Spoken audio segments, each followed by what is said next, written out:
Good evening, everybody. It's Proper Royals Live. I got the Herpin Harbins on tonight. That is Alicia and Josh, and two of just genuinely wonderful people that I'm so excited to have on. And they're people that I like hanging out with. Mighty fine people, even as I sit here hoping that they don't randomly break into, the chorus of Rocky Top sometime tonight. Let's see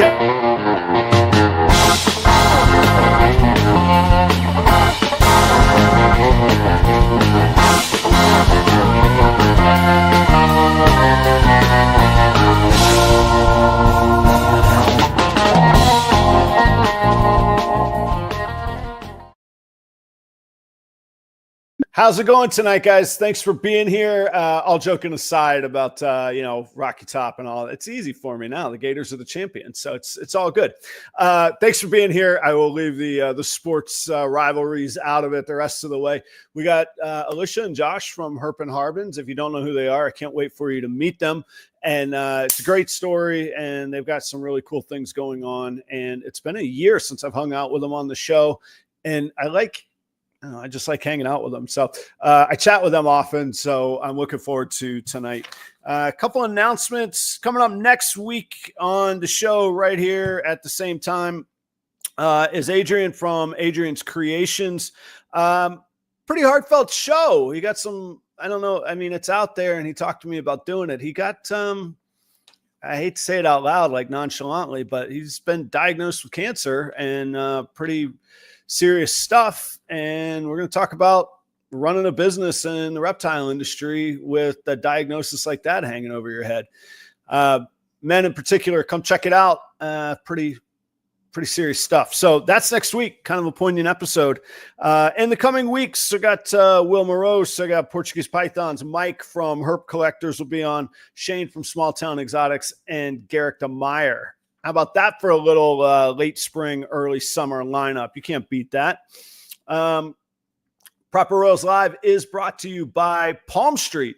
I hope you guys have checked it out. If you haven't checked it out, I'd love for you to. And if you have questions about Palm Street, I'm not to be clear, I'm not an employee of Palm Street, but I do work with them. I believe in the platform and the product, and I think it has a place in our industry. But if you have any questions, let me know. I'll be doing a series of reels and promotions and things like that for them. But if you have questions or things you want to know, maybe I'll turn your question into a reel in the coming weeks. Check it out. ProperRoyals.com is up to date with just about everything. I actually had to hesitate because I haven't updated the very latest clutch that I've got. But that's technically not even fully available. They still need some meals. So anyhow, ProperRoyals.com is up to date. I hope that you'll check that out. If you didn't watch last week, and I didn't tell you personally, and you're a mom, happy belated Mother's Day. I hope it was special for you. I hope that the people in your lives that rely on you and cherish you made a special day for you. I think they're actually, if I had my way, there'd be more than one day for moms. But happy Mother's Day, everybody. Sunday, I will be vending in person at the Snake Discovery Show in Eau Claire, Wisconsin. Sunday the 18th, I believe it is, and VIP opens at 10:30 and the show runs 11 to 4. I will be there. I saw JSA on the list, Kyle's Reptiles on the list, so there's some pretty cool vendors out there in Eau Claire, Wisconsin. Hope to see you out there if you can make it. If you're local or regional, it's worth coming out for. This Thursday night, I'll be doing double duty. Thursday morning, I'll be on Proper Cup of Joe. Get this. I take a special segment, say thanks to Joe for almost 2 years of being so reliable. I guess I didn't pay my electric bill. Okay, we'll go lights out. Why not? And Joe calls and tells me today you can't make it on Thursday. So I'll either do the show solo or I'll find a guest host for Thursday morning. But Thursday morning, Proper Cup of Joe. Thursday evening, I will be on the newly revived Reptiles Unplugged with Shane Kelly from Small Town Exotics. His co-host, Adam, can't be there this week. So he called in the next best Adam that he knew. I'll take number 2, Adam. That's not so bad. One clutch that I did have that already has had 1 or 2 meals, but they're established and doing well. It still needs a couple more meals. Was the Gravel Clown clutch that I hatched. I have a pastel Gravel Clown male available. That's the last visual that I'll be making available, visual Gravel Clown that I'll be making available from that clutch. I do have some female gravel het clowns and pastel gravel het clowns available if you wanted to make like a 1.1 or a 1.2 bundle out of that. Shoot me a message. We could talk details, all of that kind of stuff. So that's what I got going on. I truly don't know why that light conked out behind me. It's all right. It's a little mysterious tonight, right? We'll do it that way. Josh and Alicia Harbin, they're the guests tonight. I don't know. Sometimes you just click with people and you get along with people, and there's a warmth and a trust and a respect when you get to interact with them. So they've always impressed me, just down to earth, kind, hardworking people, and obviously carrying on the legacy of Dr. Tom Harbin. We'll talk a little bit about that tonight.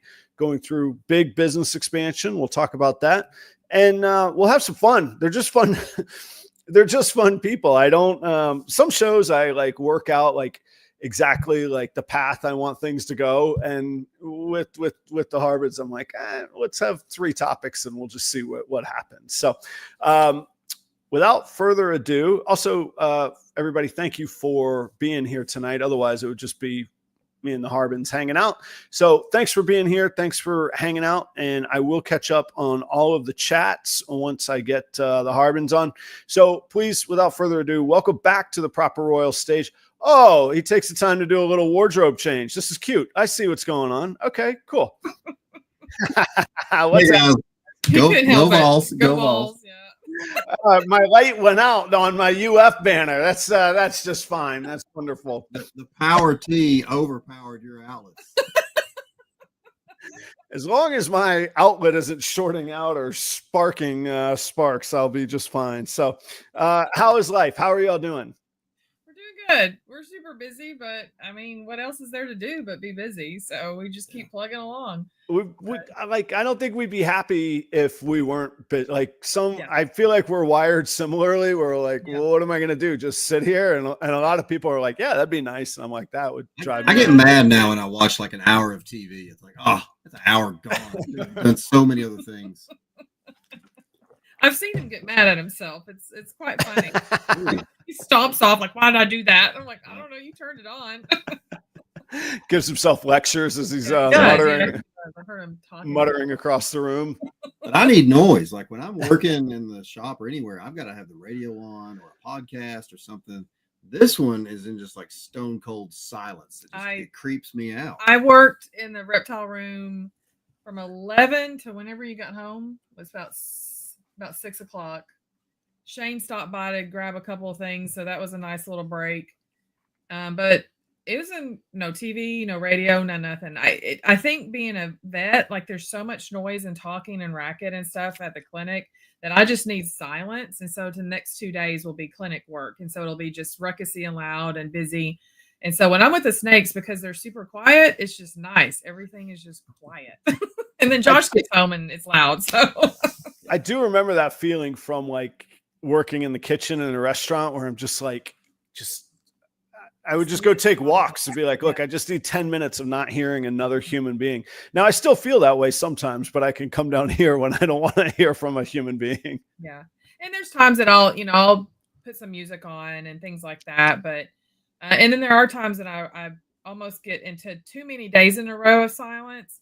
And then I'll start listening to podcasts and I'll listen to other people, and and that kind of keeps me motivated. But today was a silent day. Actually, when you're hyper focused, when she's like super on track is when there's no sound. When she's chilled out, she's kind of caught up, then the music comes on. So. Yeah, I would say it depends on what kind of work I'm doing too. If it's something I really need to focus, if I'm updating Husbandry Pro or I'm working in the office on like consulting, I need quiet. If I'm slinging tubs and washing dishes and that kind of thing, I need music too. Feeding or washing tubs, I'm I'm doing that stuff. But I was actually updating Husbandry Pro and working on stuff to go into Morph Market and taking pictures and weights and all that kind of stuff today. So it was like I just didn't need to get distracted. It doesn't take much for me to get distracted. So I was like, stay focused, keep going, and keep my little log of everything that I needed to get done, and putting tags on the front of the cages, like marking them like on Morph Market, on Palm Street, those kind of things that I want to lay it out for. So yeah, trying to stay focused. So I was making my notes, and I can't believe this. For as many times as we've met and chatted, I don't know, where are you in Knoxville? Where in Tennessee are you all at? Sort of. Our first house was in Knoxville, and it was in like a little corner lot. We started having too many dogs, animal control's getting on to us. So we found like 13 acres just south of Knoxville, a little town called Louisville. It's spelled like Louisville, but everybody down here says Louisville. So that's what we say. That's all right. Yeah. But we literally, we drive like 5 minutes and we're in Knox County or Knoxville, Knox County. Yeah. Right. So we're technically just right on the edge of Knoxville without having to be in the city or the county that has all the regulations. What's really cool is the Knoxville airport is technically in the next county over, which is like 5 minutes from where we live. So when it's time to go drop off snakes at the FedEx hub, it's a back road, 5 minutes, less than 5 minutes to get to it. And then Waffle House is right next to it. So we go drop off the animals and then we go to Waffle House. It's like the routine on Tuesdays. We are sophisticated folk. I can't even give you a hassle for it. One of the things I miss here in Minnesota is like, man, there's no Waffle Houses around here. And people don't like, if you've never been to a Waffle House and you're envisioning like sophisticated waffles, I don't even know if they sell waffles in a Waffle House. No, they do. They have the batter. Yeah. I hate it when they cook them because they smell amazing. Yeah. That's how I found out I don't do good with the glutens. If we went to Waffle House and I got a big, chocolate chip waffle with like 50 ounces of syrup on it, I'd have to come home and take a nap, like a 2-hour a little bit nap. of the gluten, but more of the sugar, I think, was the problem. It's like a sugar coma creeps in on him. And so I've probably got diabetes or something. I don't know. No, so there's a few things I love about Waffle House. One is I no pride here. I admit the country ham steak is my choice of on the menu, but they don't close. Like in Florida, when a hurricane's coming, if the Waffle House closes, that's when you need to pick up your life and get out of town. Otherwise, you're always open, man. They don't close, and they're notorious for that. The other thing is they don't use kitchen printer tickets. Everything that they have is in their own special language and special code. And the cooks that would apply, I found most properties would turn up their noses at them like, oh, you don't have any training because you worked at Waffle House. And I would be like, if you've been at Waffle House, here, you can read code. Yeah, you could read code. You could put up with the craziest nonsense in the world. And they're watching you cook. Not to mention they're all hammered or out of their heads, like the customers, not the cooks. Yeah. So I've studied Waffle House quite a lot. We love just watching them call the order and the process of how it all especially on a Sunday morning, it's so fluid and everything.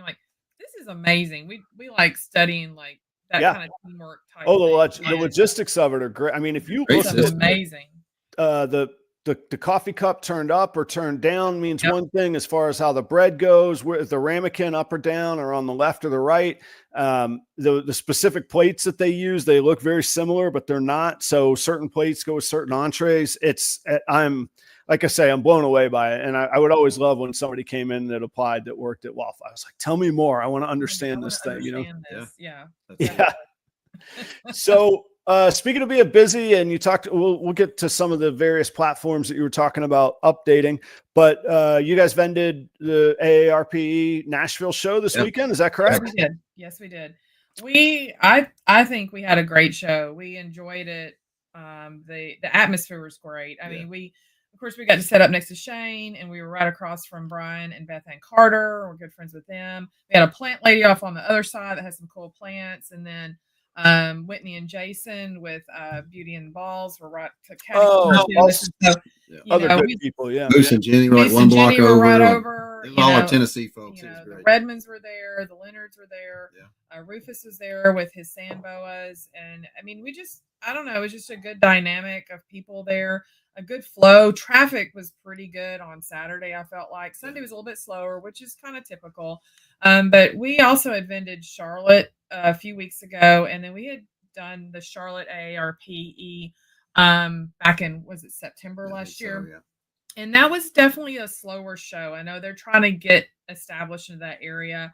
But we honestly, you take both Charlottes together and we did better at the Nashville show. Well, one Nashville show than both Charlottes combined. And so, wow, congratulations. Yeah, we were super stoked about that. Moved a lot of animals, got to see a lot of friends. I felt like a good show, and I felt like talking to other people, they were really happy about it. I know not everybody maybe sold a ton, but I felt like people moved enough to count it as a good show. Yeah. What were you working a variety of species? What were you moving? Ball pythons, hogs, corns? What'd you have going? We actually didn't move any corns, but we only had 8. We had people looking at them, but we probably weren't like necessarily the corn people. There were other people there that had more colubrids than us. We did not take a lot of hogs because we don't have many. I think we had 24 or something like that, but we sold 5. Of course, we still have quite a few ball pythons, but we ended up selling, I think, 7 of them, and then we did kind of a sort of, not a true wholesale, but kind of a little bit of almost like a consignment of 10 ball pythons to a friend that has multiple shows coming up. Twisted their arm a little bit. Yeah, I was like, "You're gonna help, please." Well, I think that's a smart move too. Yeah. Like, it's a thin line to walk because everybody gets on people. Oh, are you the breeder? You're just a flipper. All these, connotations. But there's, first off, for people that don't know, you're a veterinarian, so you know what you're doing with your animals. But I think that there's a service to be provided that way in the industry. You don't have shows coming up; somebody else does. You know. And I trust him. I mean, I trust him completely. And so it's like we've had a lot of people approach us about purchasing wholesale from us, and we turned down some people or quite a few people, and then we have sold quantities to certain people that we trust and have a relationship with. But I knew that these animals were going to be taken care of. I know he'll do right by them. He's a good salesman, and so I don't have to worry about them, and I trust him. Whatever he decides to give us a cut of, I'm cool with it. I told him, I said, whatever you feel is fair. If they end up staying with you for 2 months and you have to feed them, then we get less, obviously. I mean, that's no big deal. We don't care, but it helps us to be able to get those moved because we don't have another show, and they are that lower end price point. That's more of a pet market, that putting on Morph Market or even advertising through Husbandry Pro. And I don't think we have enough of a platform with Palm Street yet. We're not going to move them. We're just not going to move them. So, well, and we all know there's a time and a place for each animal, and sometimes the live shows are great for that. And but if you don't have any coming up, then yeah. Did as far as the Nashville show, did Ed and Emily, did they do the appearance there? Were they doing a meet and greet there or not? No, they didn't. They didn't come to that show. Gotcha. Okay, so they did the one in Castle Rock, and I tell you, it made all the difference in the world as far as volume. And it wasn't like at Tinley where you see the line, but then you almost never see the people that were in the line. Like this line and meet and greet emptied into the show floor. And I thought it was brilliant, and sales were good all around. And again, maybe some pet stuff, but I didn't hear anybody like complaining. You know what I mean? That's kind of how Dallas was, because Dallas, they do their little passport there, and we were on the passport this time. And so a lot of those guys, came by to get a stamp, and then we gave them a little bag. Passport? How'd you get on the passport? I don't know. It was a U.S. ARC and Snake Discovery combo thing, and I think maybe Vanessa gave us some pull, or Phil, or we know Ed and Emily, and so I mean, I think when our names came up and they knew we were going to be there, they were like, okay, that looks like a good pair to put on there, and so we were super happy about that. And we made little bags and stuff. So everybody that came and got a stamp from us, they got a little goodie bag with stickers and just stuff that they could have so they can go look at it. And so that helped with our flow, I think, at Dallas. But they also had them at the back of the room, and so everybody kind of had to flow through to get to them. Oh, and yeah. it kept those people in circulation in there. So, and I know we sold to snake discovery people because they were wearing little outfits, and we sold to a bunch of people wearing little nursing outfits. And so, yeah, they always do a theme at their stuff. Yeah, I'll see them on Sunday. I'm gonna have to bring like a batch of cookies or something. Be like, Emily, let's just call these the passport cookies if you want. Here you go. Passport cookies. I like it. They were showing us like the piles of food they get at those events, and it's amazing how enthusiastic her followers are. Yeah. Sure. I take a little bit of pride in keeping private conversations private. I never want people to be like, oh, can't talk to Adam because he's going to turn it into a show. But I had dinner with them on Saturday in Colorado, and the stuff they told me they got, I was like, oh my gosh, I couldn't believe, like, you would not have thought that their clientele was bringing them such welcome gifts to Colorado. Things. Yeah, let's just interesting. Right, we'll leave it there. So I can only imagine. And in Rome, yeah, the things that they receive. So, okay, good. Yeah. So Nashville, that's good. I had not heard many reports from Nashville, and I hadn't been like actively seeking them, but usually when I don't hear a whole lot of chatter, I worry that maybe it wasn't as good. We did have something stolen from us in Nashville. Get out of here. Really? We're pretty upset. We went and got Troy, and I actually found Chris. And said, Chris, can you radio Troy over here? We got to figure this out. And, Troy comes over. He's like, what's wrong? And I said, yeah, somebody took one of our Tupperware lids. we like to mess with Troy because Troy's always like freaking out and stuff about everything. You can tell, you can hear the sound in his voice, like, oh no, yeah, what happened? What happened to the Harbins? And it was just like, I mean, how does a Tupperware lid get stolen? I don't even know. We assume probably somebody in our area just inadvertently picked up the Tupperware container in their junk and took off with it, but like a big lid. It wasn't like a tiny one. It was a big lid. It's just gone. Did they leave? It was like a rain, like an umbrella thing. It was cats and dogs on the. Was there an animal in the Tupperware that the lid was keeping in? Like, it was just show junk, you know. Okay. Fancy, but it was just interesting to have a Tupperware lid stolen.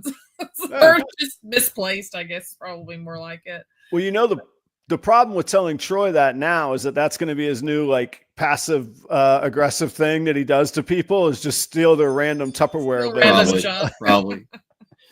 I don't mind sharing this private conversation with Troy because Troy is zero holds barred and will take the chance to rib anybody. Next time you see him, ask him if he knows where his microphone. He lost the venue's microphone for about an hour in Colorado. So it was crazy busy. And Troy, just that look of concern that you were just describing, Troy was just that like, look. You've seen it. Yeah, he's like like purposefully stomping around. Oh, I could see him doing that. So where's the microphone? Do you have the microphone? Where's the microphone? I'm like, I don't have the microphone. I don't think they let Troy use the microphone in Nashville now that you say that. That's probably why. I don't know. I thought I heard him on there, but they probably were giving it to him and then taking it back. But no, it was interesting. So he had contacted me weeks and weeks ago and asked about information for what people needed to have, health certs or, you know, any of those kind of things. Great. For the animals coming into the state. And right. so I said, let me check on it. I said, I know you're going to have like propagation license and import license on certain species, not everything, but just certain species. And I said, there's probably potentially a health cert, but I don't know what. I ended up finding out health certs are only for mammals. So anybody bringing mammals in from out of state had to have a health cert. But then just propagation license and import license on some of your colubrids like corn snakes and rat snakes and stuff like that. There weren't a lot of people that had that. And most of them already knew to have that. Well, they get there on Friday and everybody's kind of running around and setting up. Well, apparently there is a license for plant people. And he had no idea about this. Of course, there's all these plant people coming in and a lot of reptile people coming in with plants to sell. And you're supposed to have a license for this. And so that's the only people that came to check were the plant people. And I'm like, what the heck? I didn't even know you had to have this. But Troy got it all squared away, and everybody was cool, and it was no big deal. And the license that anybody got, I think, carried them through like June of 2026, and so it's going to be like a long Okay. Nice. time period. But it was like, who'd have thought you need a license to? Yeah. Do they have? I mean, obviously, there's some sort of inspector, but like with animals, it's easy. You say, "Well, we'll get a state, acknowledged vet." What do they do with the plants? Is it there's a they plant? weren't even inspecting the plants or even looking at what species of plant you were bringing. It was just basically you have to have a license to sell it. So it's probably some way to get around like not paying taxes on stuff at some of these flea markets and things like that. Is our guess, just a way that they can get some kind of these guys. It's a grab. I was going to say, and I won't say the show, but every time I have to pay a significant amount to have my inspection done, and the only thing that inspector looks at is my credit card number. Is I'll tell you that right now. But that's an interesting point you make about them, because some shows I've been to do try and harass people about, all right, you got to file your sales taxes, or we're going to collect this or that. Yeah. You know what? I'd rather pay the $50 inspection fee, one license thing, and just be done with it. Yeah. And it really bugs me because I know not everybody, whatever everybody chooses to do, but I do report everything because it helps me build my business credit, and business credit provides really good opportunities. But that's just for me. Anyway, that was an interesting point you said about maybe instead of collecting, like it's just an easier tax to collect, and it's a flat rate. It's a flat rate for everybody, and they can just get it up front and be done with it. Yeah. Yeah. All right. It's not to get into American history or American historical politics, for all the things that are federalized versus states' rights, you'd think that as something as simple as vending some animals on a weekend that's a hobby for most people, we could just get one set of laws instead of 50 different, or municipalities within those 50 different. And that's the thing, is you have to even know within your like you said, your municipalities, counties, it's so different everywhere. So it's a little frustrating to keep up with it, especially when you have species that are indigenous to the states. It becomes even more complicated. Like ball pythons are overall pretty easy, right? But when you have something like a hognose or corn snake, or these bull snakes and rat snakes and colubrids that live in the states, it can get really interesting to figure out what line you're crossing and what paperwork you need to cross with it. Well, and oftentimes the people that you're talking to, that you're asking for clarification on, they don't know either. And we tell people to go straight to the state. Like, don't get on forums. Go call your wildlife agency and talk to someone there. Minnesota was the complete opposite of Florida. So Florida, we had FWC, which was quite different. Minnesota, though, there's no state regulations. Everything is county and city by city. So if you're in a unincorporated area of a rural county, you can have cobras. Wow. But if you're in certain city limits, like I would have to dodge even explaining my ball pythons, which is kind of crazy. Within one. Isn't it? Yeah. So I'm all clear here where I'm at, thankfully, but I do keep a low profile. And I heard about a situation there in Tennessee where like local, it sounds town. Yeah. I was going to say local town folk, but now I'm wondering if my bias against Tennessee is coming out. The local, somebody brought forth to the town council that they would like to outlaw breeding of ball pythons and reptiles. And it sounds like they were successful, and they are in the process of shutting down somebody's business, which that's a whole other topic. I actually want to see where that goes, but that is scary, and that's why I keep such a low profile in town here. Once I'm at my commercial facility, I've gotten writing that the town approves me to be there, and that I'm fine. And you also have to just be aware of your rodent laws. I mean, like Alabama can't have ASFs. California, New York, and I know there's other states. Here we can legally have them, but if we don't pay attention as keepers and rodent breeders, and something goes awry, we could end up having legislation put against us if we don't, try to keep things in line. And so that's another thing that people just kind of like willy-nilly about rodents. And I could see why people wouldn't want rodent breeders like living in a condo area or in a subdivision or whatever, because stuff could go crazy. I am like counting down the days where I don't have to, like, let's be honest, if it's 85 and humid out and I'm got the ventilation on max out of the shed, I know there's been times that my neighbors are like, what is that? What is that on the air? Very odd smell. And I'm like, all right, hot days, stay inside, Adam. Don't see the neighbor. Like, don't make eye contact. Close yourself up. Yeah, like get in the car, in the garage, drive out, no windows open, kind of thing. And I'm like, and I don't even hold it against them. They're very close neighbors. They're right there. So I wouldn't hold it against them for them to ask. But the last thing I want to do is explain. And then suddenly, oh, we got this problem. There's interesting. Well, when I think about it, on something to note, so there's actually 3 scenarios with the legality of things. There's things that are explicitly legal that are made into law, codified as legal. There's things that are illegal by law and codified into law. But then there's things in that middle area that are just unregulated. And the DNR, the Department of Natural Resources here in Minnesota,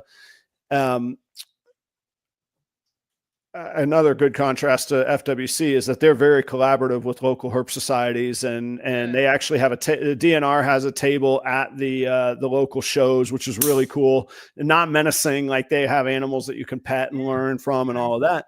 But so I keep in very close touch with them, and I asked them for guidance on ASFs, and they said, well, actually they're completely unregulated. They're not specifically legal nor specifically illegal, so you just have to keep your ears open on those. And I'm like, that's a whole other problem too, I think that's a concern. I almost like rather it have a check mark like this one's okay, that's right, get that check mark and move on. And so I remember talking to the Tennessee wildlife guys a few years ago when we first started getting into hogs, and they're like, there's some vague areas here. I'm like, these are not indigenous here, and I kind of went over the venom and everything with them, and they ended up finally having, it was like a council meeting a while back, and they actually moved the Western hognoses into a category of acceptable instead of this vague category. I'm like, right, you end up breeding all these things, and all of a sudden, like 3 years from now, they're illegal to own or whatever, and it's like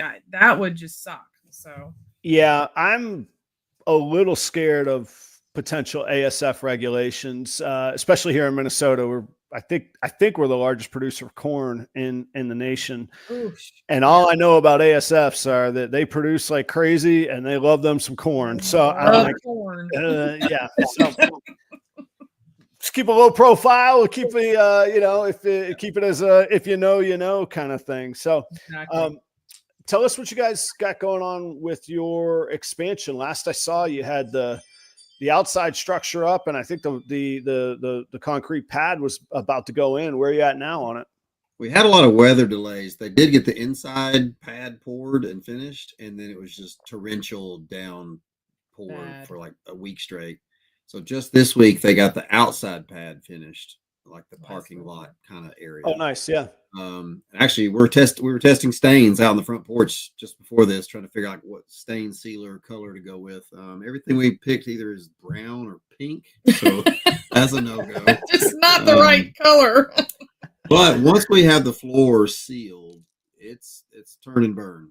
I've got a buddy lined up from work. He used to frame houses. He's going to help me put up all the walls. Yep. Probably going to have my brother and his boys from Chattanooga come up and help with that. Then I've got a coworker I used to work with. He's going to help with electrical. We've got some local herpers. They're going to help us with the HVAC. And that could all come together pretty quick, or that could take, I don't know, 6 more months. Who knows? Who knows at this point? We're hoping that as things kind of get progressing, I mean, our goal was to get where we were functional, at least the rodent area functional, by the end of June, because we wanted to get all those rodents moved up from Alabama and out of Sarah's hair. And then the next room was going to be the ball python room, so we could gradually start moving the females in that were, kind of in between their cycles. And we were going to finish it out in phases. Yeah. Right. And Right. after I called the state electrical inspector, it's like, he can't give me a final inspection until everything is done. So HVAC and all the electric has to be done. So we could run on a temporary permit for a while and build it out as we want. So, and we may still do that. I'm not opposed to that, but I mean, now I'm kind of like hiring my buddy who can run the electricals and knock that out quick and just be done with it. Yeah, I know what you're talking about. I've lived it recently. I don't have much good insight other than get done what you got to get done with the inspector as fast as you can. Yeah, it's luckily his friend that is going to do all the electric for us. Cause I mean, Josh could feasibly do all the internal run and then have an electrician come in to do the main hookup components, but right. Time wise, it's going to be a pain. And then making sure that we're covering code that's a little bit maybe outside the normal code. Yeah. And this guy, he's friends with the inspector. Like he says, I work with him every day. We'll get this all squared away so we can do it and get it moving as fast as possible.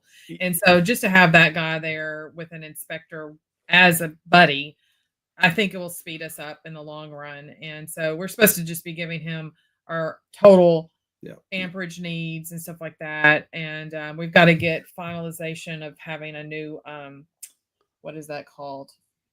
The new power. Oh, a new transformer. Yeah, they already put a new pole up for us. So we're gonna have dedicated power just for wow. The meter on its own, and we're gonna run it like a separate business, but it's not gonna be a business. What?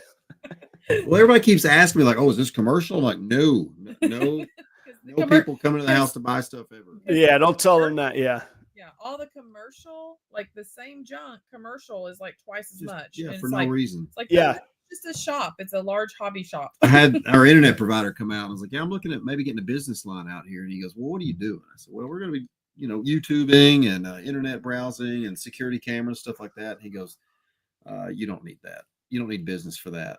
And I said, "Well, what would business give me? What's the perks?" And he says, "Between you and me, nothing." Yeah. Okay. He's like, "It just costs more." I'm like, "You don't like guarantee uptime or guarantee?" He's like, "No, we can't guarantee any of that. Trees fall down. You can't stop that." Like, yeah. Okay. That is a lesson I learned the hard way, and I didn't take it to heart either. I wouldn't say I didn't have a choice, but I didn't already own. My problem was I didn't already own the land. I could have built, if I owned the land, I could have built the building for about what I've got into it.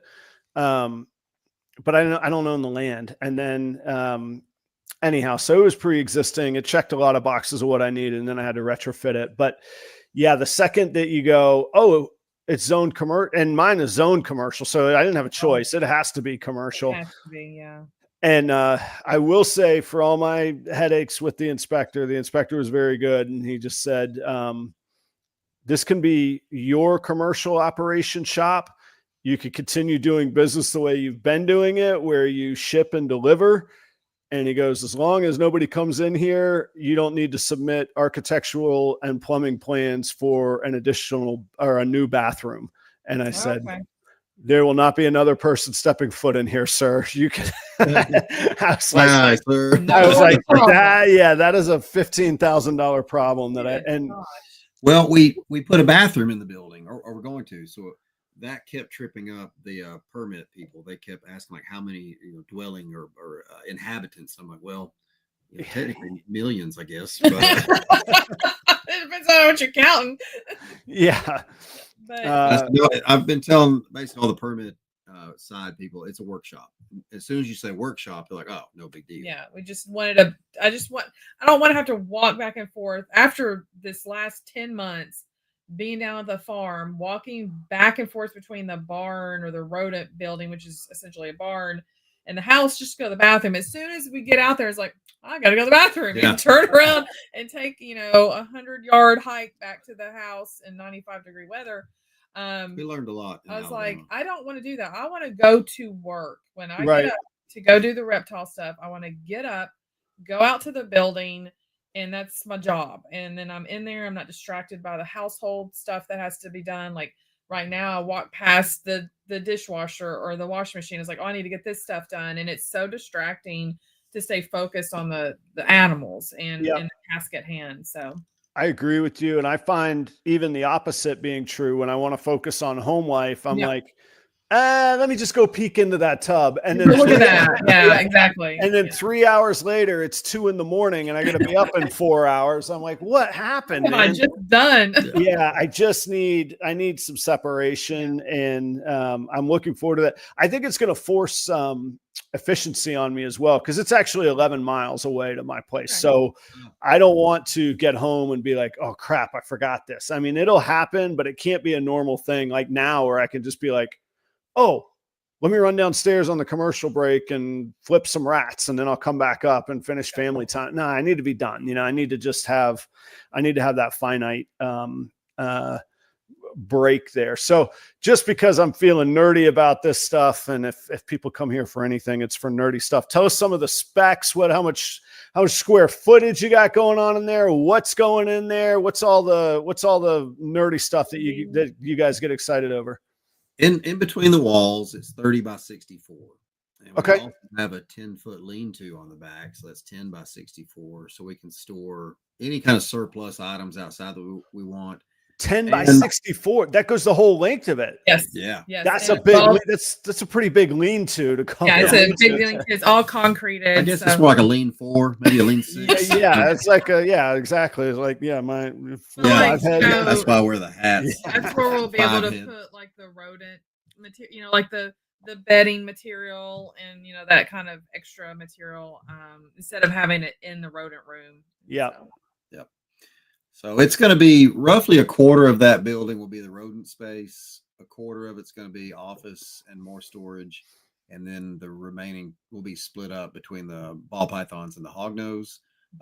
We're pretty excited about one feature in the hognose room. A couple little things. We're going to have like a sink area that's also going to have 2 dishwashers. So we can just do all our tubs, like sterilize them, put them in the steam clean. Yeah.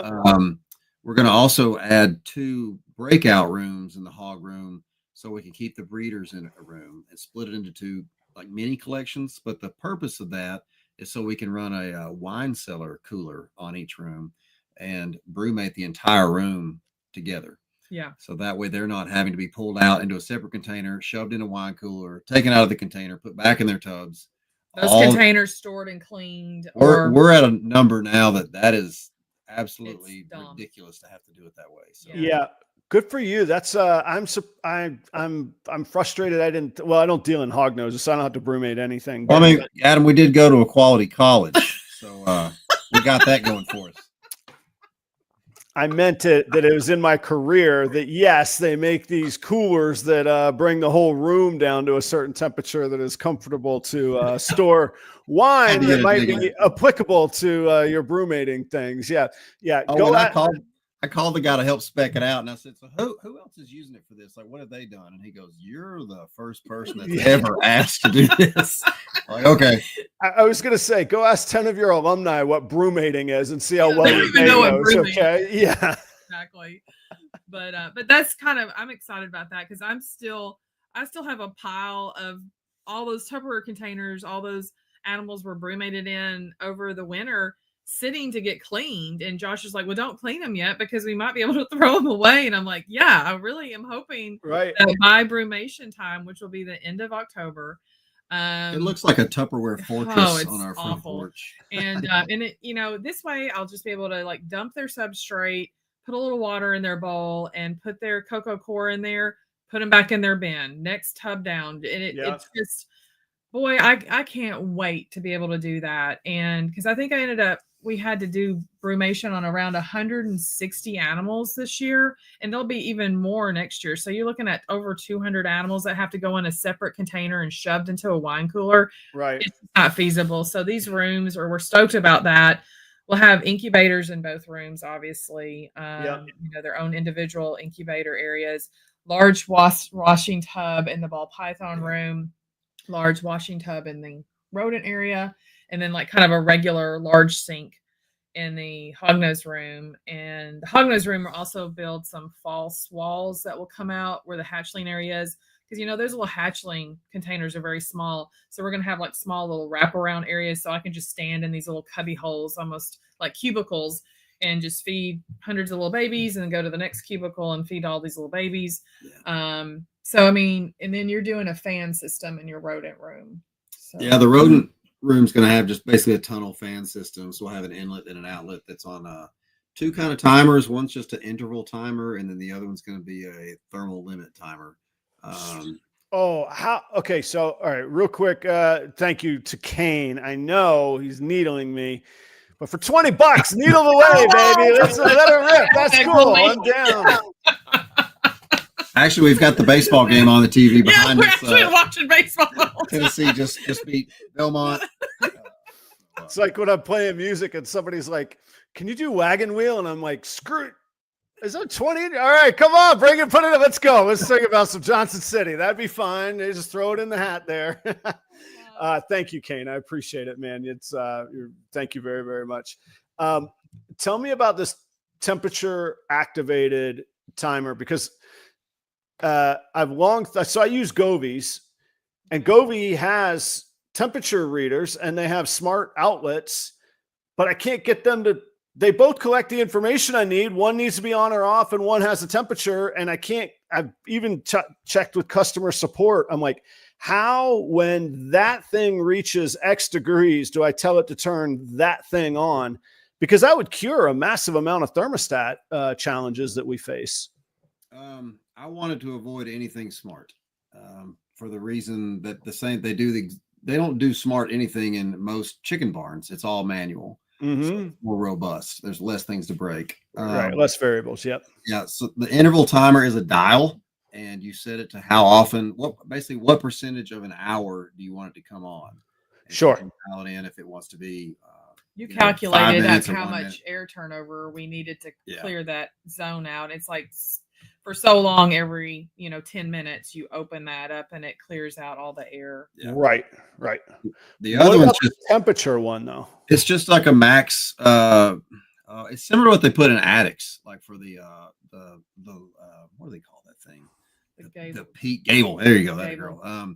Gable fans. So it's basically going to have two inlets to the fans, basically two inputs to the fan. So it'll either kick on if the timer is conditions are met, or it'll kick on if the temperature conditions are met. So it'll have two hot legs potentially coming into it. They could both be going at the same time, but 110, that's not going to hurt it. What's the temperature sensor on? I mean, is it just a thermostat is it a traditional thermostat? It's a dial thermostat. It's a very basic thermostat. And I assume it's probably used in like chicken barns and shed type things. It's what Canova, building has in it. We basically copied the same brand that they used. And it is definitely not smart. It's not like a Govee. It's not hooked up to anything. I mean, I've got them somewhere. They're in boxes. Yeah, we've got boxes all over this house. But like, we'll still have like Govies and things like that in the building to monitor and send us messages. But this is a kind of a more old school system that's been utilized in those chicken barns and other facilities to blow exhaust out heat, and then it'll shut those fans down once that heat is exhausted down to a certain temp. Both of our fans, well, one's a fan, one's just a louvered outlet, but they're both motorized. So, or I guess the exit is going to be motorized, so we can make sure it's shut when it's not needed. Yep. I've got I think it's 400 CFM in the ASF room, which is 20 by 8, so 160 square feet. Be right at 1,600 cubic feet. So every 4 minutes, I should be turning over 100% of the room. So that's the one that I want to put on the Govee, where, like you say, it's on interval a certain amount of time. But also, I'd like it if it gets to, the rodents, especially with the ASFs, humidity seems to play a massive amount of a component to how much ammonia I smell and how fresh the air is in there. So if it gets to a certain temperature and or humidity marker, I'd like that thing to click on and pull as well. And I got a little convoluted on mine. I have an air exchanger that runs. You just choose 10 to 100%. You set whatever percentage time you want it to run. But that was the inspector that made me get that. And that does a nice job actually maintaining the temperature.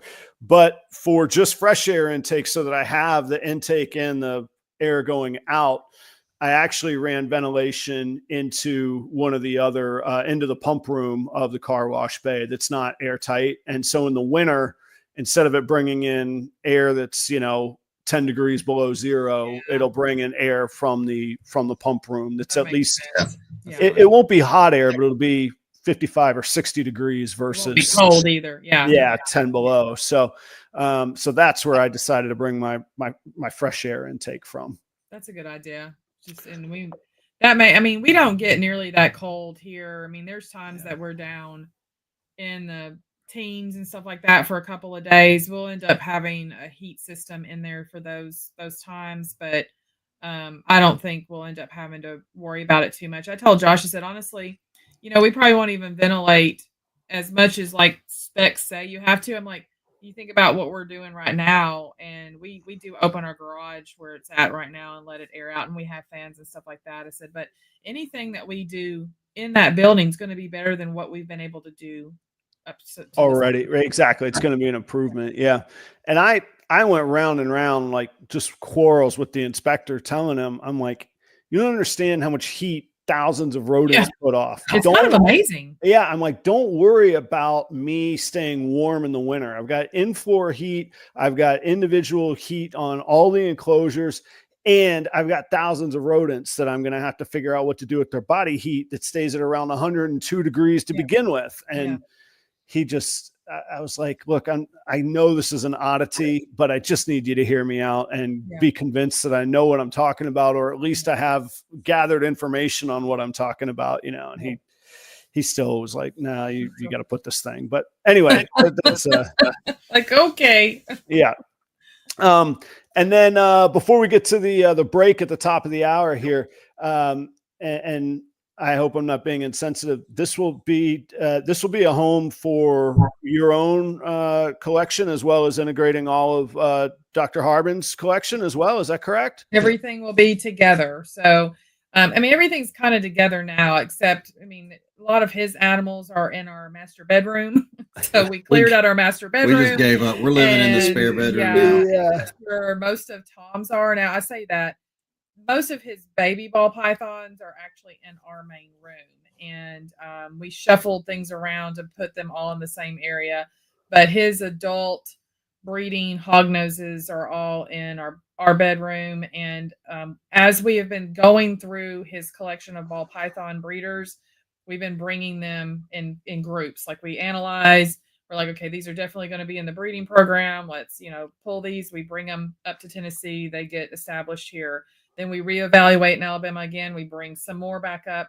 So all those keepers that are for sure staying are in our bedroom also. And so Dad and Alicia powwowed on a lot of things. He was working on directions he wanted to go, things he wanted to hit.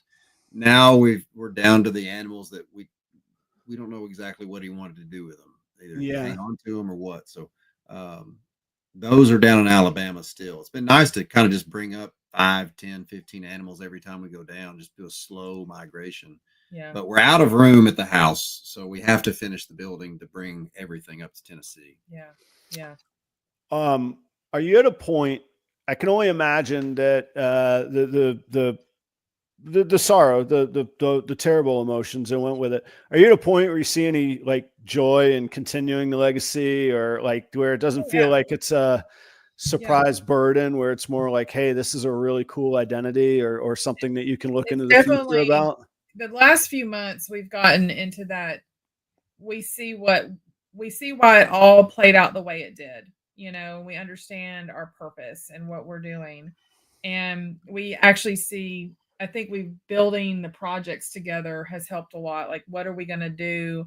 What breeding plans are we going to keep? What are we going to let go of? That was hard. We literally this last weekend's the first time we sold one of his quote unquote adult, breeders, like we hadn't sold anything in that because neither one of us were ready. Right. We weren't really sure we should do, or like it was like almost kind of like what we're allowed to do. And I'm Yeah. like, Is that okay? Right. are we Yeah. going to get Yeah. in trouble? Yeah. Right. And so that's been one of those little weird hurdles that both of us have had to get over. And But the reward, the silver lining to that cloud has been when we tell people the story, like, hey, this was one of Dad's snakes. And like, oh, They love thank it. you. They're like, this is such an honor that y'all would let me buy this snake. Right. Right. Y'all are helping us out because we don't have a pathway forward for this animal. And there's no reason for us to just feed it when somebody else can put it in their project. So, anyway, it has been tough. The initial, probably first 6 months was, burden's not even the right word. I can imagine just total shock. Yeah. Yeah. And it was almost a crushing weight that has turned into an honor to be able to carry it on. Yeah. Now it's like, this is heavy. This is a lot. It probably would crush some people. A lot of people probably bail, but now we're like, we've chopped enough wood to realize like, hey, we can do this. Yeah. We've got the skills. We can make this happen. And it's actually working. And that has turned into pure joy. So we still take a picture of Dad and set it behind us at the table because we feel like we need him there with us. And every now and then we'll look at him like, all right, Dad, what are we doing? What's going on here? Right. Thank you guys for sharing that. Thanks for, I take it as a little bit of a, I don't know, as an honor that I can ask you that as friends. And thanks for sharing. Would you take a moment, and sorry, before I walk away, blessings to you all. Thank you. Anyhow, would you take a moment, tell us about the scholarship fund, Dr. Harbin Scholarship Fund at the Auburn University? That's actually a cool idea my brother had. We could not figure out what to do for the ceremonies after losing Dad. And we didn't want to get a bunch of flowers, and we didn't want to donate some random charity. My brother said, hey, Dad loved teaching over there at Auburn. He was a guest lecturer at Auburn University on exotics. He would teach people how to do ultrasounds on snakes and how to treat snakes. So he loved it. And when he would come back from a weekend of teaching, he was so excited about it. So to carry that forward, we put together a scholarship fund, a memorial scholarship in his name. So one student a year at the University of Auburn, at the College of Vet Medicine, will get a scholarship in his name. So things didn't happen in the right timeline to give out an award this year, but next year we'll be able to give out the first one. And it probably will be more impactful because we had to meet a $25,000 endowment base to have it truly endowed and moving and forever, present there. And the reptile community just blew that out of the water. And with the auctions and then private donations that people did, it was at 48,000 by, sometime in September, I think. Yeah. And so, and it's still growing. There's people still donating and things like that. And so now it's not like, we're just going to give like a little $500. Not that $500 isn't a lot, but we wanted to make sure that this was going to go to a veterinary student that also has need, not just, they need some financial help. They have a reptile focus. And they are in veterinary school. And so we're going to be able to be part of the group that gets to analyze, those applicants and stuff. And so now we're hoping that we're going to be able to do a bigger, scholarship each year and really help that person out significantly. I think I've said it many times. I think it's the coolest like tribute legacy. It's spot on. It's targeted just beautifully. And you use the expression, I just made a note of it, forever present. Like, audience, this is a really cool thing. It basically, the seed money never gets distributed, and you're distributing the growth on the investment so that it's always, that's the endowment. It's managed independently. Like, I'm sure you guys have input, but it's not just like in a bucket. All through the Auburn. Yeah. They have that whole network set up for those endowed scholarships. And so that thing is already generating money at this point. Because that endowment meeting put it into the big package with all the other endowments that allows it to grow even better. So totally legitimate, totally professionally managed, totally 100% legitimately tax deductible, and just a killer killer cause. If we talk about growing, educating the industry, normalizing reptiles, it just checks all the boxes. And I love the idea. It is in the show description of every live show that I do, Proper Royals Live and Proper Cup of Joe.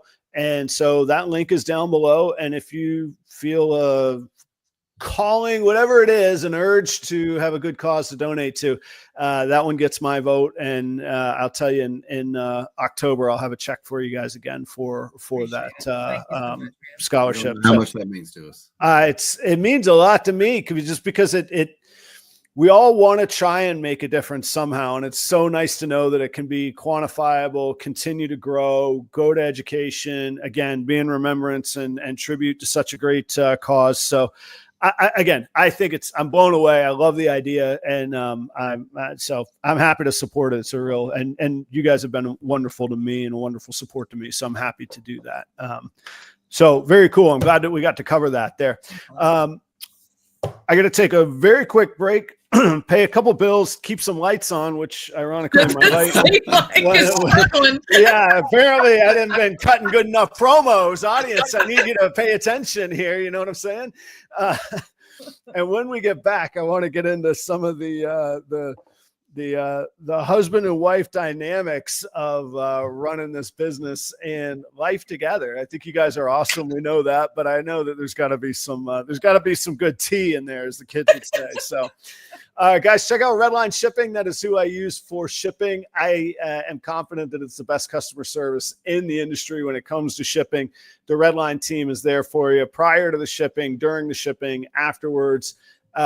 Fluctuating temperatures like crazy. It was 92 here in Minnesota last week, but this next week and the next few days it'll be in the 40s again, and I might want to ship to somewhere that's 92. I might need a little guidance on that. So if that speaks to you, that is why I use Redline Shipping. Of course, all of the supplies, the industry knowledge, the relationships with FedEx, all of that.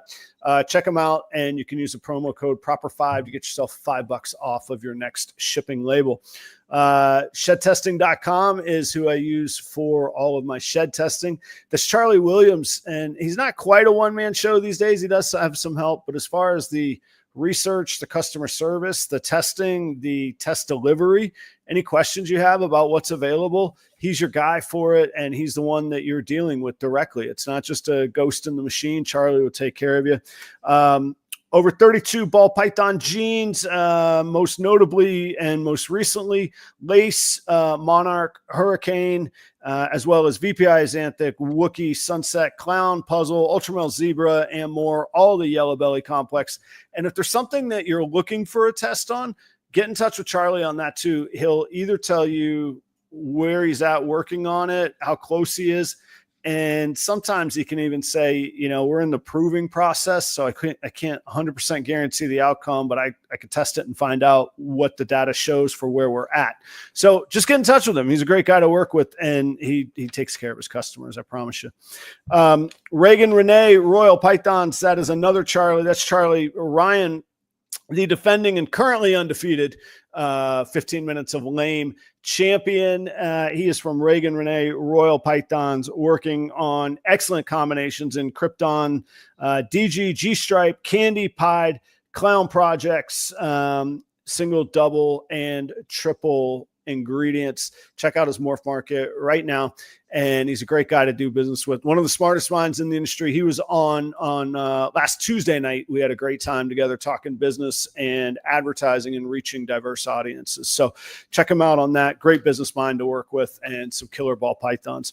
Danny and Renee Rocha are from Chino, California. They like to work with the dark genes with recessive single, double, and triple combinations. The Ultramel project, the Pied Ultramel project ingredients that I have all comes from them. Their Ultramel production is phenomenal. You got to go check out the Morph Market and see what they've got kicking out there. Okay, that'll hit the pause button. We got Chris there. Chris, and credit to my man, outdoing Kane, trying to give me a hard time. That's how you do it. You raise the bar a little bit on the man. There we go. How about this? We're going to this is going to get me in trouble because whenever I do this, the audience goes crazy. We're going to all the super chats tonight. They're going to go to the Dr. Tom Harbin Scholarship Fund. I'll cover the YouTube fees. So the full amounts, the full amounts will go to the donation tonight. So if you guys want to help on that, like I say, I'll cover the fees and let's raise some money tonight. So we're at $40 and 1 penny right now. Back to Portuguese pythons. In Ultramel, they're working also Puzzle Ultramel, Clown Ultramel, Pied Ultramel, Hypo Ghost Project, and True Ghost Project. Their morph market will not disappoint you, I promise. Go check it out. Trevor at Ball Labs in Aurora, Colorado. He's definitely one of the good guys in the industry. He loves working with any gene he can get his hands on, genes that people might have forgotten about, that have thought, that gene doesn't have anything to offer. He wants to see what it does with like the new current hip genes. And then he's got some high-end features as well, like Puzzle, Ultramel Clown, VPI is Xanthic, a tri-stripe. Oh, boom, $30. So that's $70 and a penny. Cheers, guys. Thank you. Thanks, guys. Monsoon Zebra and Sunset from Ball Labs. He's also a licensed rodent breeder, and to be licensed, you have to be inspected in Colorado, and he's one of the very few doing it exactly the right way. Go check out Trevor at Ball Labs. Last but not least is Chris at BNS Reptilia, and he's the original advertising partner of Proper Royals. He's my business partner at Tinley. We have some animals that we've invested in together, but he is Reptilia because he focuses on ball pythons, blood pythons, locality boas, colubrids of all shapes and sizes, as well as Epiteurophis, bulls and pines. And as we were talking about earlier, Chris is very educated on what permits you need for what is the right way to legally have animals and where they can be legally kept. He'll keep you up to date on that and help you with that in your pursuit of those animals. And he's a great resource and a very reliable person. He's also the regional distributor of the Chipper in Pennsylvania, and can help you if you'd like to be your own regional distributor of the Chipper. Talk to him on those things as well. Please take time to support these sponsors. All joking aside about my lighting situation, they do help keep Proper Royals going every week. I'm proud to say just past the 4-year mark. I have to look at the date. It might be like bang on the head, but right at 4 years, I couldn't have imagined still doing this. So thanks to the audience. Thank you guys. What kind of cash? Holy smokes. Okay. All right. Yeah, I told you guys you were going to get me in trouble here. All right. So we got another 20 from Tyson at RT Royals. Tyson, thanks for the support this week. Got a nice animal coming your way. Thanks for the donation. Paulie. Hey, Paul. Coming in, man, with the New York money. That's what I'm talking about. That is fantastic, guys. It's going to a great cause. That puts us 50. That's $120. Oh, well, since Paul did $49.99 and Chris put the extra penny, we're at a 120, 120 even tonight, guys. Nice work on that. That is super cool. Thank you very, very much. Those of you all just joining, that all the money tonight on the super chats will go to the Dr. Tom Harbin Scholarship Fund. I'll cover, or Proper Royals will cover the YouTube fees. So all the money donated will all go to the scholarship endowment. And if you missed the details, just replay it. Yeah, get that algorithm going a little bit. Watch it tomorrow again. Even if you know what I'm talking about, watch it again tomorrow. You know what I mean? Keep watching it over and over. Over and over. Here we go. All right. What's the dirt on working together as a husband and wife team? And you guys are so easy. That's just easy. He's so full of crap. You guys just agree on everything all the time. Hold hands. Do you hold hands? Finish each other's sentences. I guess how long have we been married now? 22 years almost. Decades. So I do have to say we've never been really. We've had a couple of big fights. One time because he turned left out of the driveway instead of right. She told me to not turn left. It got really bad, and so I was hungry, and he went the wrong way, and so that one was a bad one. And we've had a couple little tiffs here and there. I have to say we probably have had more tiffs in the last 10 months. Yep, there's been some tense than days, like all the years before. But what we don't do is say that hateful thing and run out of the room. Yeah. We finish it out. Because Because there's usually a difference of opinion, and we find the middle ground, because it's usually only 2 or 3 more sentences to get to that point. Yeah. That's true. You've done the hard. If you excuse the expression, if you pissed each other off, you've done the Yeah. hard part. Like Yeah. that part, that part's done. You got over that hump. May as well get the easy part done after that. Yeah. And, you know, there's moments of silence where you could tell neither one of us want to say what's inside of our head, and we know better. Maybe if we'd only been married for like 3 or 4 years and we were younger, we would just let it rip and then like, you know, full on fight. But we've been together long enough, we know, like, just like back off a little bit, because we've been through a lot of emotions too, a lot of stress than Right. a normal like life, you know, bickering. Yeah. And a little bit more pressure. This is not how we wanted things to go, but that's usually life anyway. And you know, we wanted this to be something that we could call a business eventually, but it kind of was almost like a forced business. And it was hard on me. I mean, you know, I had talked about going part-time as a veterinarian, even probably last year. I don't remember. We may have talked about it last year on your podcast before Tom had passed. You know, there was a lot of things that you go back and listen to us a year ago, but I wasn't planning on like not being a vet. I was planning on going and doing like part-time work and doing where I could make my own schedule and have more freedom to do the reptiles more easily. Well, now I've had to basically take a large part of my career and put it on the back burner. So it's been a hard sacrifice to do that. But on the flip side of that, it's allowed me to focus heavily on my day job. Yeah. Like, I'm the guy that I've got to pull the 40-hour week for the benefits, the insurance, all that jazz. So Yeah. we you need guys to be able are- to find our lane. yeah. So you guys are doing all of this with, I didn't realize, I didn't know one way or another, but so you're both still working in your careers, and I'm sure it is a full-time when you count the hours, but it's not it's you got the other responsibilities as well. Yeah. So I did have to cut my hours back as a vet.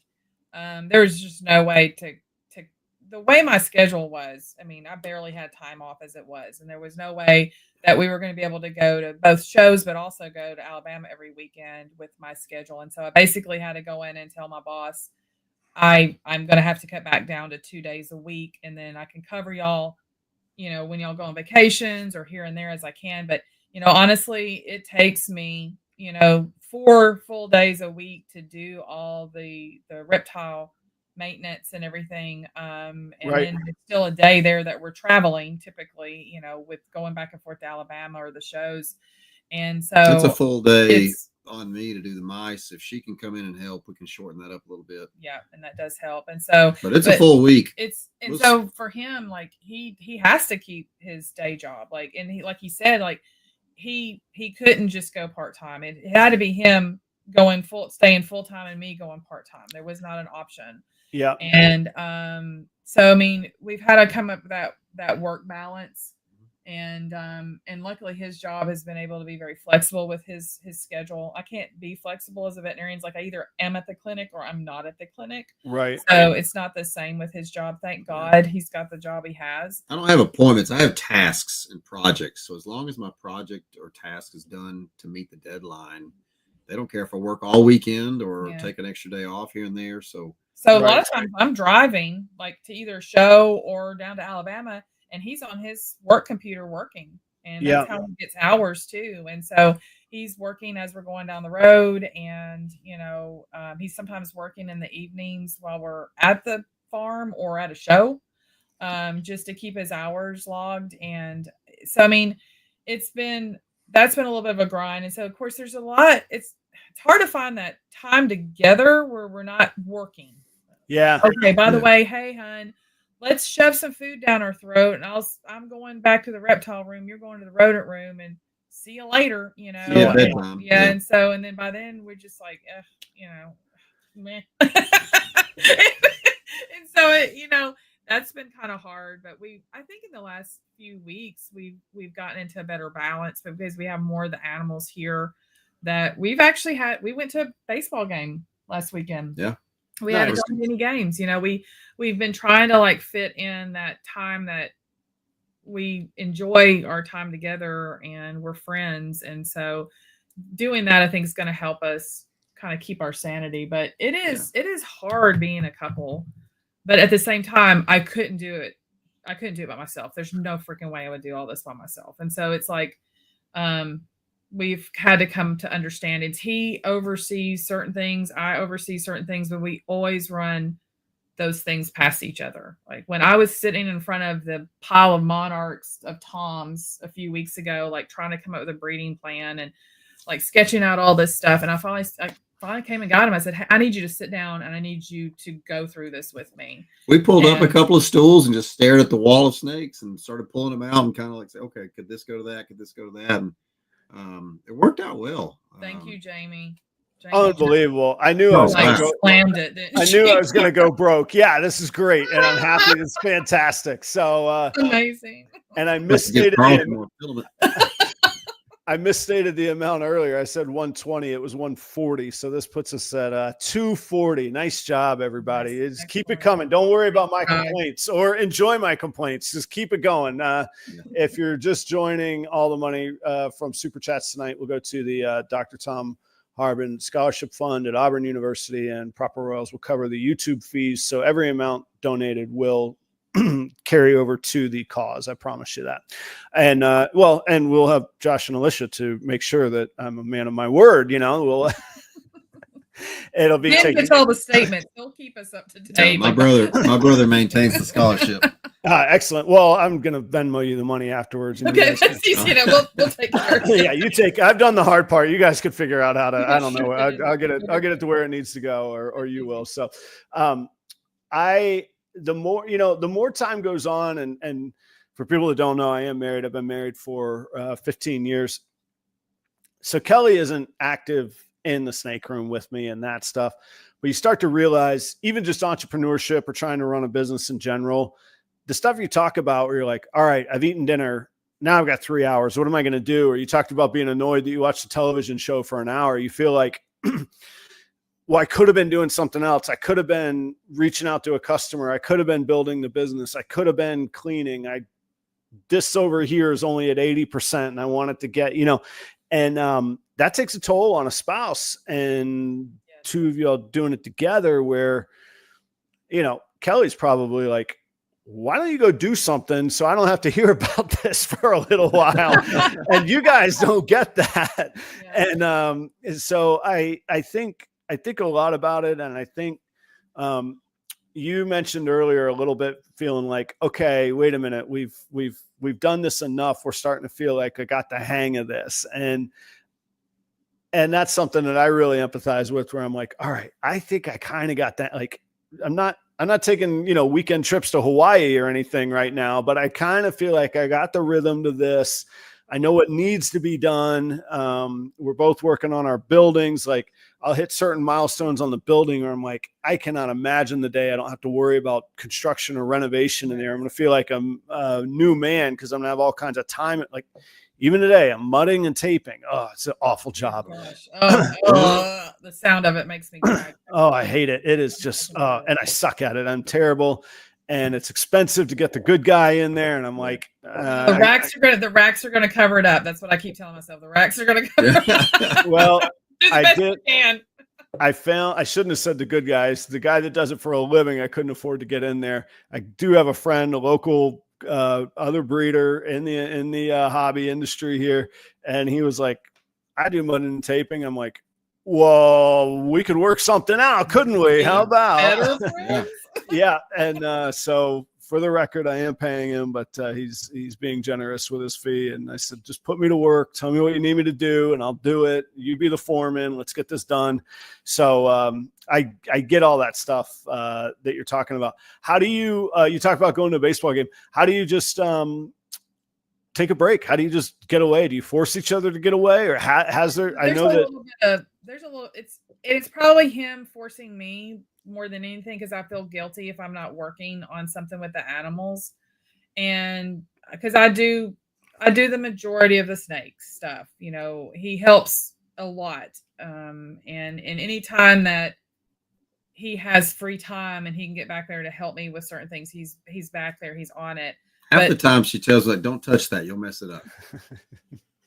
She's got a system. I do have a system. And I'm difficult to work with. Okay. I mean, I know I am. No. And I'm very particular. And so actually, circling back to how do we make it work, knowing that she is so decisive does make it easier. We get to the end of the conversation pretty quick because she's not wishy-washy. So if any of y'all wanted to think she's difficult, I like it. I know exactly how she feels. Yeah. And she'll tell me. I was just saying there's benefit to that. As long as people know where they stand, then they can decide whether they want to continue to participate or not. If you don't know where you stand, then you don't know. Then you don't know where you are. Then you don't know what's going on. Yeah, it is hard. I mean, he does he's like, hey, babe, what do you need me to do to make it so that we have that 4 hours of free time or whatever it needs to be. And so then I'm like, okay, we've got to get this, because I do have it all in my head. I know what everything needs to be done at a certain time. And I'm like, you need to go get your mice done. I need to go get these fed. I need to get this done. And we need to clean some clothes or something, like some basic house stuff. And I'm like, once we get those check marks, then I know that we have that free time to go do something together that we enjoy, that actually just, just like, take a deep breath, It rejuvenates us. Like just sitting there for those 3 hours watching the game was so calming. It was nice. It was nice. Yeah, I would agree. It almost doesn't matter what the thing is. It's just not doing the other thing stuff that's been owning you. Yeah, that's kind of my thing. Let's see. We got just a couple minutes. A couple people joined. We've been impromptu. I didn't plan this, but kind of came together. All the super chats tonight, the money will get donated to the Dr. Tom Harbin Scholarship Fund at Auburn University. And we're at $240. Proper Royals will cover all of the YouTube fees. So all of the money that is donated will actually go to the cause tonight. So if you guys want to get in on that, go ahead and do that. Otherwise, just get in touch with Alicia and Josh, and they will tell you where to go. Also, there will be a link in the description. I don't think it's updated at the moment, but all of my lives will always have that link in the description. So that's been there. If you don't see it on this one, it'll be there in an hour or so. Anyhow, if you'd like to get in on that, let me give a special thanks and shout out. Kane at Keeper Kane, Chris at 319 Reptiles, Tyson at RT Royals, Paul at Large Marge Morphs, and Jamie coming through with the big guns at Graceful Pythons. Thank you all very, very much. While the large donations are very nice, I think I speak for everybody when I say no donations too small and it gets invested. It will grow. Time will cure the small donation into a big donation, and it goes to a good cause. So thanks, everybody. Alicia and Josh, where can everybody find you? How can they get in touch with you? How can they spend money with you to pay for this building and keep your lights on since mine are out? Yeah, our Instagram, Herpin Harbins on Instagram, is probably our easiest way to find us. We are on Facebook also, Herpin Harbins there also. It's nothing fancy. info@herpinharbins.com. And I am in the process of uploading a lot of animals to Morph Market this week. I actually been taking pictures of about 74 animals over the last 2 days. They're all 200, 300 gram animals, well established, eating frozen thawed, puzzle, DG clown, DG kryptons, monsoons, we've got monarch stuff. We finally got some testing done. Thank God to Charlie for getting that taken care of for us. And so we sent a bunch of tests off to him a couple of weeks ago, got results. So we know who is who now and who needs to stay and who needs to go. So we've got a lot of animals so my biggest hang up for the last several months is IDing animals. And Tom was who always helped me ID animals. And so there's been clutches that I literally haven't even, I fed them and cleaned them and did all that stuff, but I just closed the cage back up and I'll ID them later. And I finally became to the point, I can't do this. I'm learning. We're watching YouTubes, trying to learn how to ID yellow belly. The basic stuff. And because what I would do is I would ID our clutches and we would work on it together. And we'd always had simple stuff. We'd had 3 ball python clutches in 2023. We had Okay. 2 in 2022. And then last year we had 7 of our own and 33 of Tom's. So it went from like la la la to holy crap. And Right. and so managing all that was one thing, but also just IDing them has been it's been overwhelming for me. And so I finally just broke down and asked some people for some help, did some videos for people video and send them off and like letting them help me ID. And I always tried to, and this is what I do with Tom, I always tried to ID everything on my own and get like a what I'm looking at. And then he would correct me, or he would say, hey, do you see this here? What do you think this is? And he was trying to teach me as I was also learning to ID. So I've been trying to do the same thing with people. Like, hey, I'm looking, I see this. What do you see? So finally, I've just ripped the Band-Aid off and like, you know what? I've seen stuff on Morph Market and other places that weren't ID'd maybe correctly either. Why am I getting so hung up on this? I need to get these animals placed. And so we've got Charlie's now. Yeah. So. And Charlie's that just test stuff. But right. Yeah. And so, I mean, it's like for us, it was me hanging up, not getting IDs on animals because I didn't want to be wrong, how that feeling is. And I didn't have my person there that had always had to help me. And I didn't really know who to lean on. And I always thought you should just put the parents on there. It's like, this was the pairing. You figure it out. Just make us an offer. I think there's an angle to that, or even, I mean, there's a lot of, I mean, we just did a deal on a new gene that hasn't been worked much with. And we kind of went through the same thing. I was like, looking at them. Here's the parents, here's the 4 babies. Here's what I'm seeing here. This is what I think is there kind of deal. And I think that there's a value to that now in the fast world of Morph Market. That's not always the way that it can be, but it can go in the ad though, for sure. I think. Yeah. And like what we ended up doing, of course we use Husbandry Pro. And what we did on all of our labels, on the show labels, is I put the parents in parentheses under each on the label. So if somebody walked up, and we have a sign at our show, it says, Tom was the person that did all the ID. We are still learning. If you see something, please tell us what you're seeing. We're trying to learn too. Because we bred ball pythons, but we weren't ball python breeders until last year. And it happened, in a full on like jump off a cliff with a bunch of animals kind of thing. And so you see, it's trying. It's like, wait a minute, are these Tennessee people out of here? We'll hit the lights back in a second. Oh, let there be light. I told you guys could do it. You raise a little money, keep the lights on. What in the world? I think I have a loose. I gotta have a loose extension. Something's wiggling over there. Yeah. Chewing on a cord. But I've ripped the Band-Aid off, and I did a lot of things. I've had a lot of people help us look at animals and ID things, and just kind of give us confirmation or say, oh, I see that. Yeah, I can't see yellow belly there either, but I can't say it's not either. And I'm like, well, is it worth standing off that shed test for this particular animal? Probably not. So we just quote, in the parentheses, yellow belly is possible. It's probably there. And so we're posting a lot of stuff on Morph Market. So please go look at Morph Market. Follow us on Morph Market so that you can see what we're posting, because there will be a lot of animals posted. And we are needing to get some animals out of here. And that will help us a lot with both time and sanity. But also with the building materials and stuff. So, that's still a lot to go.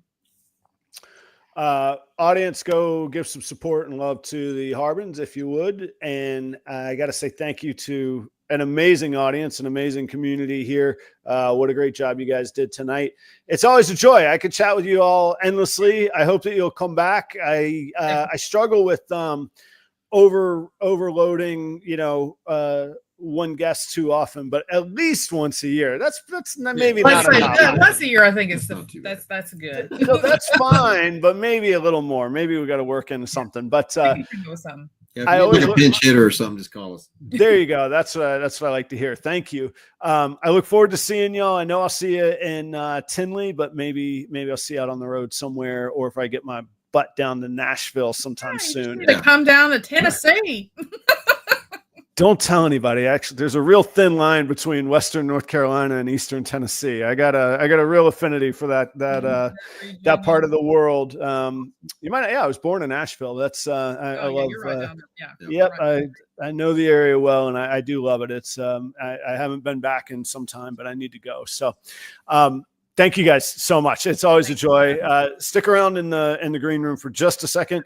Audience, next week, same place, same time. I've got Adrian's creations on next Tuesday, and I'll see you Thursday morning with no Joe. I don't know if I'll have a co-host. I don't know if it'll just be me solo and the coffee. Who knows what? I'll figure it out. And until next time, I will see you soon. Thank you, everybody, again, for the donations this evening. And if you couldn't get to it tonight, just click on the link in the description. See you guys soon. Bye.